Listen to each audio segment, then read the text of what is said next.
58,000 करोड़ रुपए खर्चा होने थे, वहां पर 600 करोड़ रुपए खर्चा हुए हैं। यह सीरियसनेस है इस सरकार की। आंकड़े इसलिए दे रही हूं क्योंकि आंकड़ों से कोई नहीं भाग सकता है, और ये सरकारी आंकड़े हैं, सीएजी के आंकड़े हैं, सरकार की पोल खोलते हुए आंकड़े हैं। आंकड़ों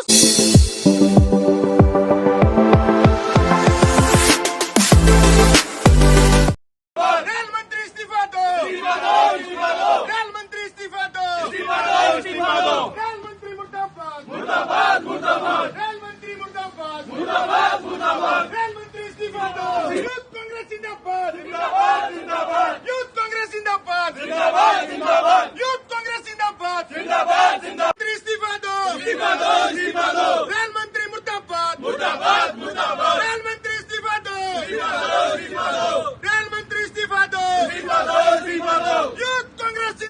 डेप्रिसिएशन रिजर्व फंड होता है एक रेलवे में, उसमें इस चीज का प्रोविजन होता है कि रेलवे की जो पुरानी संपत्ति है उसको रीएनर्जाइजेशन किया जा सके, उसको पुरानी संपत्ति को बदलना था। असलियत यह है कि जहां पर 58,000 करोड़ रुपए खर्चा होने थे, वहां पर 600 करोड़ रुपए खर्चा हुए हैं। यह सीरियसनेस है इस सरकार की। आंकड़े इसलिए दे रही हूं क्योंकि आंकड़ों से कोई नहीं भाग सकता है, और ये सरकारी आंकड़े हैं, सीएजी के आंकड़े हैं, सरकार की पोल खोलते हुए आंकड़े हैं। आंकड़ों से कोई नहीं भाग सकता है। आप टेसू भले बहा लीजिए, आप 4 रील जरूर बना लीजिए, लेकिन आंकड़ों से कहां भागिएगा। सुरक्षा का पैसे से आप क्रॉकरी और फर्नीचर खरीद रहे हैं, डेप्रिसिएशन फंड आप खर्चा ही नहीं कर रहे हैं।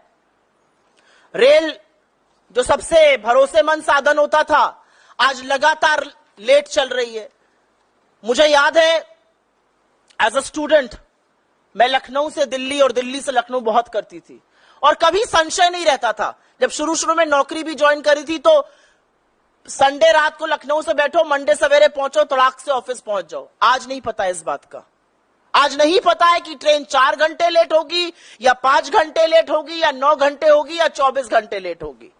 असलियत यह है कि पैसेंजर ट्रेनों में से 17% ट्रेनें लेट चल रही हैं। एक वर्किंग मिनट्स होते हैं, 1,10,00,000 वर्किंग मिनट रेलवे ने बर्बाद किए हैं अपने ट्रेनों के लेट चलते हुए। क्यों लेट चल रही हैं ट्रेनें? क्या जो ट्रेन से लोग चलते हैं वो काम धंधा नहीं करते हैं? क्या जो ट्रेन से बच्चे परीक्षा देने जाते हैं, जो लोग एक जगह से दूसरी जगह जाते हैं, क्या वो काम धंधा नहीं करते? क्या उनके वक्त की कोई अहमियत नहीं है? क्योंकि सरकार की उदासीनता सबसे ज्यादा भारतीय रेल झेल रही है। असलियत यह है कि रेल को तबाह करने के लिए इस सरकार ने कोई भी कसर नहीं छोड़ी है। हमारे रेल मंत्री को अगर मैं रील मंत्री कहूं तो शायद गलत नहीं होगा। रील बनाने का बड़ा शौक है, वंदे भारत की रील बनाते हैं, बुलेट ट्रेन की रील बनाते हैं, बनाइए।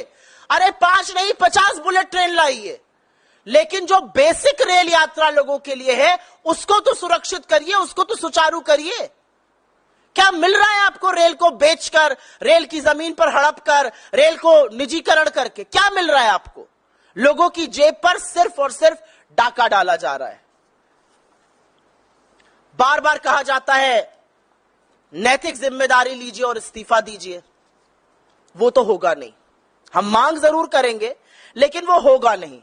और इसलिए नहीं होगा क्योंकि अगर नैतिकता होती तो ब्रजभूषण शरण सिंह को गोदी में नहीं बिठाए रखते। अगर नैतिकता होती तो अजय मिश्र टेनी को मंत्री बनाकर नहीं रखते। अगर नैतिकता होती तो प्रज्वल रेवन्ना के प्रचार में नहीं जाते। अगर नैतिकता होती तो इतनी निर्णायक नैतिक हार के बाद नरेंद्र मोदी इस देश के प्रधानमंत्री नहीं बनते। So what is happening in this government is essentially flowing from the top. असलियत यह है कि प्रधानमंत्री पद पर रहते हुए व्यक्ति ने रेल को बर्बाद करने में कोई कसर नहीं छोड़ी है, और रही सही कसर जो है वो अश्विनी वैष्णव पूरी तरह से लगकर पूरी कर